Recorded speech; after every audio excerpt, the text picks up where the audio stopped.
들려도 괜찮습니다. 오늘 말씀의 제목을 같이 한번 크게 읽어볼까요? 시작. 제목을 보면 오늘 에스겔서 17장의 얘기를 대략적으로 우리가 살필 수 있습니다. 여기서 말하는 사람의 깨는 바로 그래서 이 당시 남유다를 얘기하고 있고요. 그런데 그 유다의 생각과 하나님의 생각이 전혀 다른 얘기를 하고 있습니다. 오늘 우리의 뜻도 그러죠. 우리가 때로는 우리의 생각, 또 우리의 생각이 하나님의 생각이다라고 생각하지만 다를 때가 있죠. 그럴 때 오늘 이 말씀을 우리가 좀 살폈으면 좋을 것 같습니다. 사람은 누구나 머리가 좋다고 생각하죠. 내가 이렇게 하면 잘하고 또 저렇게 하면 잘 되겠지라고 그렇게 생각합니다. 우리가 그것을 세상에는 꾀라고 합니다. 꾀. 예. 근데 세상은 그렇게 단순하진 않죠. 때로는 잠깐 웃을 수 있지만 오래 가지 못하고, 때로는 순간을 모면할 수도 있습니다. 근데 계속 가다 보면 그 파국은, 그죠? 막다른 길에 부딪히게 되죠.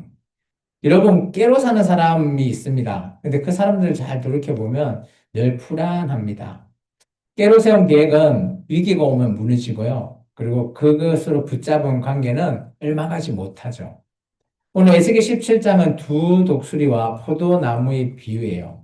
여기서 말하는 두 독수리는 그 당시 잘 나가는 두 제국입니다. 바벨론과 애굽을 얘기하고 있고요. 여기서 말하는 포도나무는 바로 남유다를 얘기하고 있습니다. 인간의 깨가 결국 무너지고 하나님의 계획만이 서게 된다는 것을 보여주는 절실한 사건입니다. 이스라엘은 바벨론과 애굽 사이에서 정치적으로 꾀를 부렸죠. 애굽에 탁 의지하면 살까? 아니면 바벨론한테 순종해야 될까? 뭐 이런 왔다 갔다 하는 그러면서 우리가 이런 것을 그렇게 얘기하죠. 협상을 잘하는 협상의 기술이다라고 세상적인 것은 얘기합니다. 근데 저는 협상의 기술보다는 꾀라고 저는 표현을 하고 싶습니다. 왜냐하면 꾀는 순간적인 지혜가 있는 것 같이 보이지만, 그것의 결국은 파국에 이르게 되고요. 하나님이 없는 꾀는 그런 모래 위에 지은 칩과 같은 존재이기 때문이죠. 오늘 우리의 인생도 뭐 크게 다르지 않다고 봅니다. 꾀로 살면 늘 계산적인 사람이 되죠. 이게 나한테 이익이 될까? 아니야, 손해가 될 거야 하면서 포기할 때도 많습니다. 머리로는 늘 똑똑한데 마음은 좀 불안하죠. 깨로 사는 사람은 늘 눈치를 잘 봅니다. 많은 집에 있는 식구에 있는 가족들은 그저 눈치가 빠르죠. 눈치 싸움을 잘합니다. 어떻게 하면 어떤 피자를 하나 갖고 오면 딱 갑자기 피자의 조각을 생각하고 사람의 숫자를 계획합니다. 그리고 어떻게 하면 내가 한 조각 더 먹을 수 있을까 생각하죠. 그게 꾀입니다. 꾀. 그죠? 깨로 사는 사람은 조급해하죠. 깨로 사는 사람은 늘 자기만 어떻게 하면 내가 더 먹을 수 있을까? 그런 생각을 합니다. 어, 우리 믿음으로 사는 사람은 좀 다르다고 저는 생각합니다. 좀 반대, 이게 꾀로 사는 사람, 믿음에 사는 사람, 이렇게 저는 비교를 좀 해보고 싶습니다. 믿음으로 사는 사람은 하나님을 의지하는 사람이죠. 믿음으로 산다라는 것은 사람의 눈치를 보지는 않습니다. 하나님의 눈치를 보는 거죠. 믿음으로 사는 사람은 계산하지 않습니다. 그냥 주는 대로 그대로 순종한다라는 것이죠. 그 두 가지의 비유를 사람에게와 하나님의 믿음으로 사는 사람 잘 비교를 제가 따로 잘 안 드려도 다 잘 아시리라고 믿습니다. 하나님의 계획은 작게 시작합니다. 그런데 그 나머지는 크게 이루어지죠. 하나님의 계획이 보잘것없어 보여도 반드시 오늘 오전에 예배 설교처럼 열매를 맺는 겁니다. 하나님의 계획은 환경을 이기고요. 하나님의 계획은 끝에 승리를 우리에게 안아준다라는 것입니다. 반대로 깨로는 웃음을 뭐 잠깐 줄 수도 있고요. 그리고 나에게 잠깐의 기쁨을 줄 수도 있습니다. 그런데 막다른 길에 달았을 때 믿음으로 승리해서 그 벽을 넘어서야지 꾀로 넘어가기 위해서는 계속해서 그런 모든 문제가 우리에게 달려온다라는 겁니다. 꾀로는 나무를 이렇게 그죠 없앨 수는 없지만 믿음으로는 나무를 그죠 없앨 수 있습니다. 꾀로는 사람을 속일 수 있어도 하나님은 속일 수 없다라는 사실입니다. 따라서 오늘 전반적으로 오늘 에스겔서 17장을 통해서 그래서 이제 비유에 대한 해석인데요. 이 내용들을 우리가 자세히 좀 살펴보면서 우리는 어떻게 살아야 될까 한번 다시 한번 더 되짚어 보는 시간이 되었으면 좋겠습니다. 오늘 본문의 말씀을 한번 같이 읽어볼까요? 우리 17장 9절의 말씀입니다. 같이 한번 읽겠습니다. 너는 이르기를 주 여호와의 말씀에 그 나무가 능히 번성하겠느냐? 이 독수리가 어찌 그 뿌리를 빼어 열매를 따며 그 나무가 시들게 하지 아니하겠고 그 연한 잎사귀가 마르지 아니하겠느냐? 많은 백성이나 강한 팔이 아니라도 그 뿌리를 뽑으리라.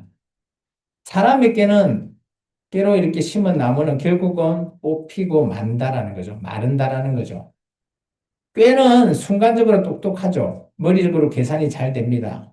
그렇기 때문에 오늘 유다가 애굽에 붙어야 될까라고 열심히 생각하고 있습니다. 그 당시 바벨론은 한창 잘 나가는 제국이고요. 애굽은 당연히 아시겠지만 언제나 잘 나갔던 그런 제국이기 때문이죠. 따라서 깨로 사는 사람은 늘 불안한다라는 거죠.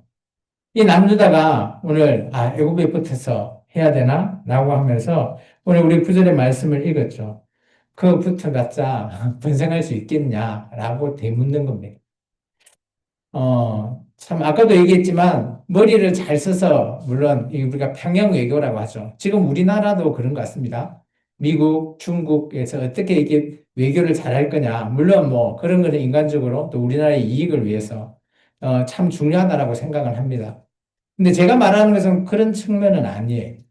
우리의 삶 속에서 내가 이렇게 잠시 또 하려고 우리가 하자라는 의미가 아닙니다. 오늘 이 말씀처럼 우리가 잠시 잠깐 모면하고 위기를 벗어나려고 우리가 머리를 쓰면서 이렇게 해야 되나? 이런 의미가 아니라는 것이죠.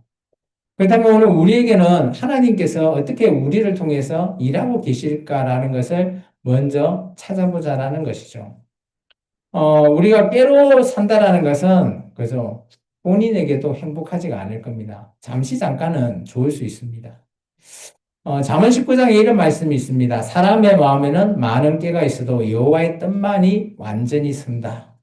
이게 우리는 많은 생각을 합니다. 여러분 그러지 않아요? 하루에 살아가면서 얼마나 많은 생각을 합니까? 어떤 문제라든지 아니면 어떤 일을 계획할 때 많은 생각을 합니다. 그런데 그것 중에 또 한 가지 내가 선택해서 갈 수 있는 그 길이 오늘 하나님의 뜻만이 우리의 그 계획을 이루어 나간다라는 것이죠. 이사야서 22장 22절에는 이런 말씀이 있죠. 너희는 사람을 의지하지 말라. 그의 호흡은 호에 있나니 새말 가치가 어디 있느냐. 사람을 의지한다라는 것, 사람이 사람을 의지하는 것, 물론 뭐 옆에 있으니까 잠시 잠깐은 위로가 됩니다. 그런데 그 사람도 그 사람의 호흡이 그죠? 이 땅에서 마무리할 때가 오는 거죠. 영원하지 않는다라는 걸 얘기합니다. 사람을 의지하는 것은 꾀를 의지한다라는 표현을 말하고 싶습니다. 잠시 잠깐 없어지고 만다라는 거죠. 그렇기 때문에 오늘 우리는 그것으로 살아가지 않아야 된다는 거죠. 근데 반대로 하나님의 계획은 전혀 다르다라는 겁니다. 하나님의 계획은 깨보다 강하죠. 깨보다 넘습니다. 하나님의 계획은 그 깨의 그 순간보다 훨씬 오래 가죠. 비교가 되는 겁니다. 그런데 우리는 그것을 지금 당장 우리에게 일어나지 않는다고 해서 우리가 하나님의 그 계획을 잘 알려고 하지 않는다라는 것이죠. 오늘 남노다가 그런 꼴입니다. 그렇기 때문에 어디에 서야 될까? 누구 손을 잡아야 될까? 이게 나와 있는 거죠. 우리 본문 17장 11절부터 21절은 바로 우리가 1절에서 10절에 읽었던 그 내용을 비유를 해석한 내용들이에요.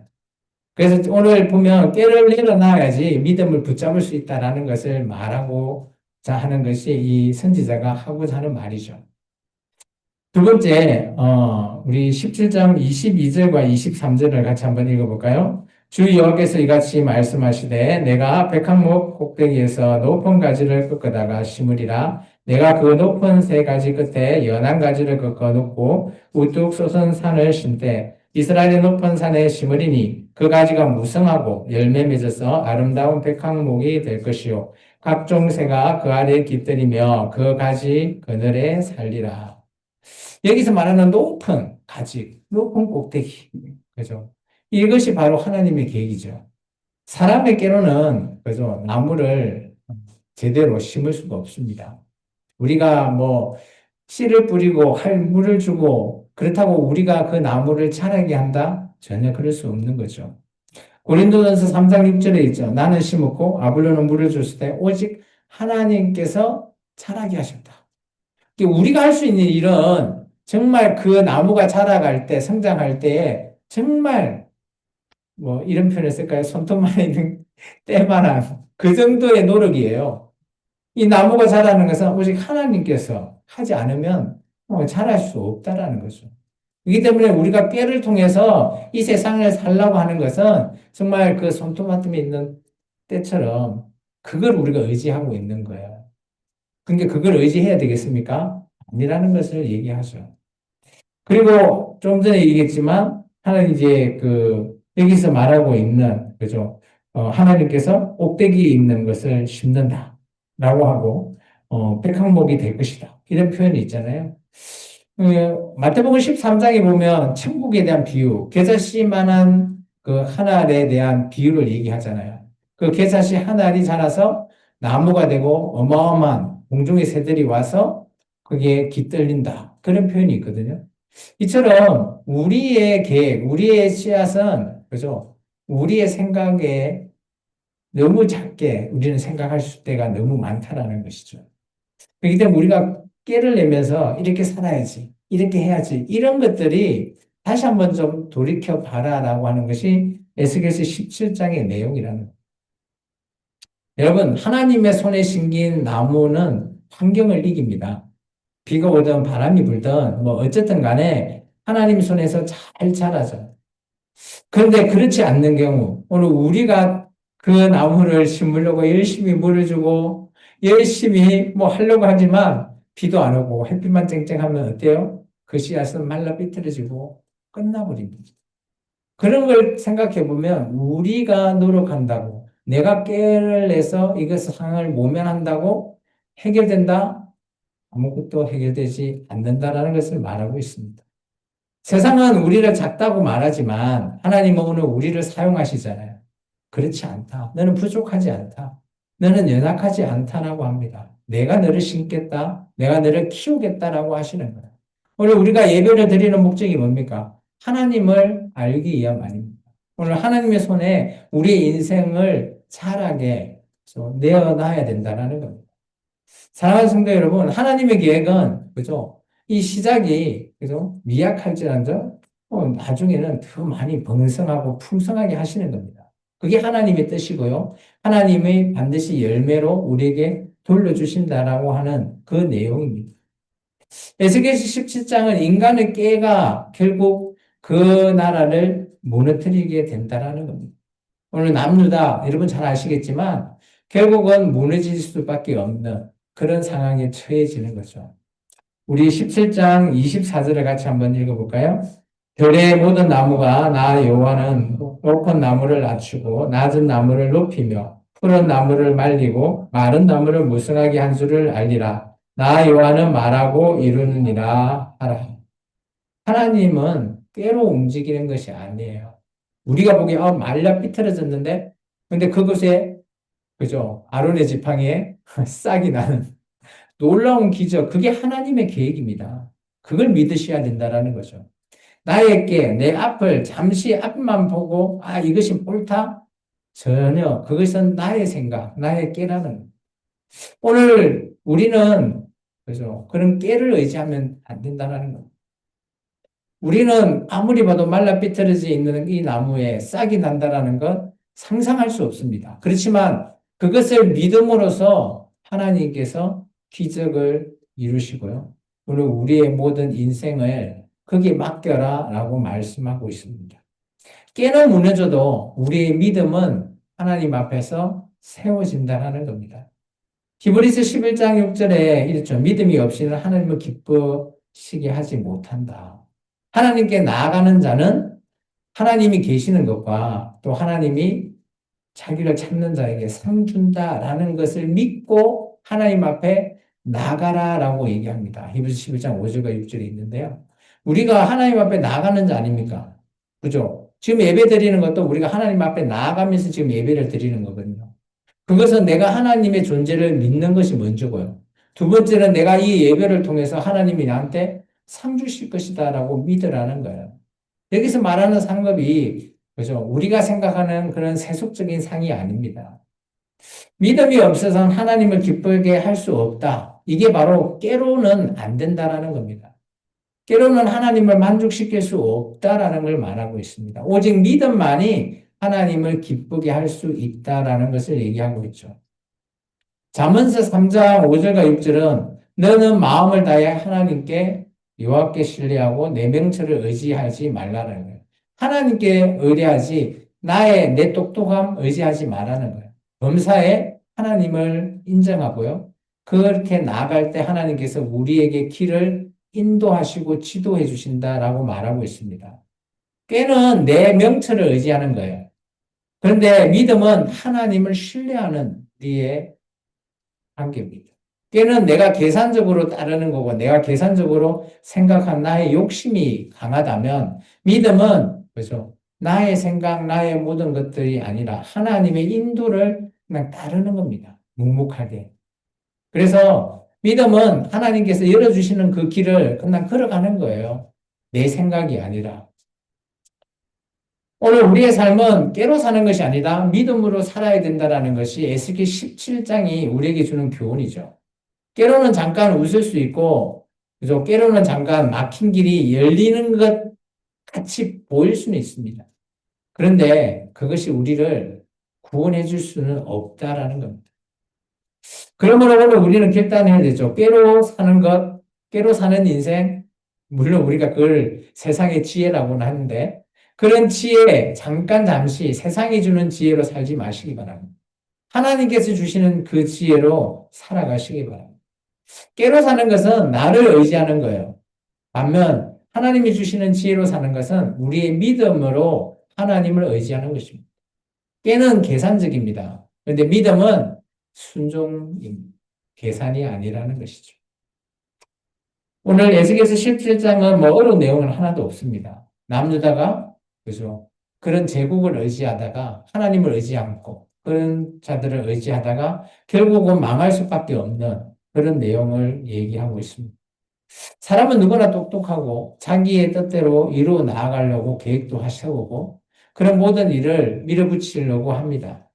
그런데 우리의 생각, 우리의 깨로는 이 모든 것들을 다 이룰 수 없다라는 거예요. 언제나 벽에 부딪힐 수밖에 없는 것이 우리 사람들이 살아가는 그래서 현실입니다. 그런데 하나님의 계획은 저는 다르다고 봅니다. 우리에게 장애물, 벽, 환경, 이런 많은 것들이 우리한테 막아서려고 하지만 하나님의 계획은 그래서 그런 모든 장애물들을 넘고 가든 부수고 가든 밀고 나가든 나갈 수 있게끔 우리에게 길을 열어주신다는 겁니다. 사랑하는 성도 여러분, 인생을 살다 보면 그래서 누구나 깨를 부리고 싶어 합니다. 머리를 잠깐 쓰면 좀 더 쉽게 우리가 모든 인생을 살 수 있죠. 그죠?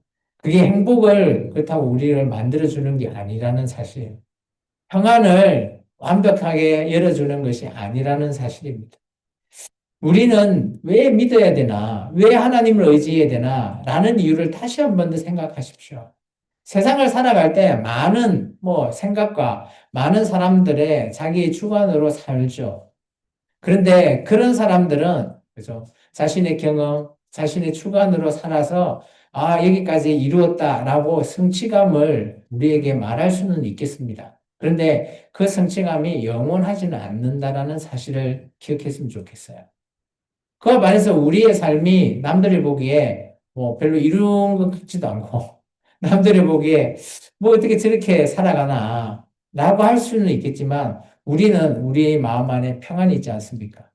주 예수 그리스도를 믿고 있는 우리에게는 평안이 있습니다.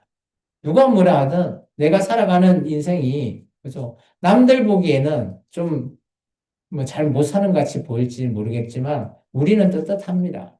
그것이 바로 믿음 아닐까요? 우리는 지금 현재 상황, 현재의 현실을 보고 있지 않죠. 우리는 먼 미래, 주님을 만난 그날을 우리는 기억하며 살기 때문에 우리의 삶은 너무나 기쁜 삶이고 행복한 삶 아니겠습니까? 깨로 사는 사람은 늘 눈치를 본다고 제가 아까 얘기했습니다. 조급하죠. 그리고 어떻게 하면 이 모든 문제를, 그저 빨리 회피하거나 아니면 이 문제를 빨리 끝내면 좋겠다. 그런 생각을 합니다. 그런데 그렇다고 그것이 우리 뜻대로 되는 것이 하나도 없다라는 사실 꼭 기억했으면 좋겠어요. 따라서 오늘 제가 말을 하고 싶은 것은 하나님의 그 계획이 우리의 계획과 다를지라도 우리가 하나님의 뜻에 순종해야 된다라고는 말씀을 드리고 싶습니다. 나의 생각, 나의 깨가 아니라 하나님의 계획 속에서 나를 어떻게 드리면서 살아가야 되는지, 그리고 내가 살아가는 이 삶 속에서 하나님께서 어떻게 나와 함께 일을 하시면서 하나님이 나를 어떻게 도와주시고 또 누구를 통해서 일하고 계시는지를 우리가 살펴야 된다라고 저는 생각해요. 그게 우리가 믿음이 아닐까 여기십니다. 내가 모든 것을 할 수 있다라고 자부심, 자신감은 있겠지만, 이 우리의 삶이 전부 나의 뜻대로 이루어지는 것은 거의 없다라는 사실을 꼭 기억했으면 좋겠습니다. 따라서 오늘 우리 결단합시다. 우리의 인생을 바꾸고, 우리가, 뭐 세상은 바꿀 수 없지만, 우리의 믿음을 통해 세상의 많은 자들을 구원에 이르게 하는 한마디는 할 수 있지 않습니까? 오늘 하나님의 뜻이 그거 아닐까요? 그렇다면 지금 우리의 결단이 우리의 생각, 우리의 깨가 아니라 하나님의 계획이 어디에 있는지를 살피고 지금 하나님이 나를 통해서 어떻게 일하시는지를 찾기 바랍니다. 그런 말미암아 우리의 인생이 정말 행복하고 승리할 수 있는 인생이 되기를 주 이름으로 축원합니다. 그런 인생으로 살아가는 저와 여러분 되기를 주님께서 주시는 이 말씀대로 살아가는 저와 여러분의 복된 삶을 누리고 살아가시기를 바랍니다. 감사합니다. 기도하겠습니다. 주님.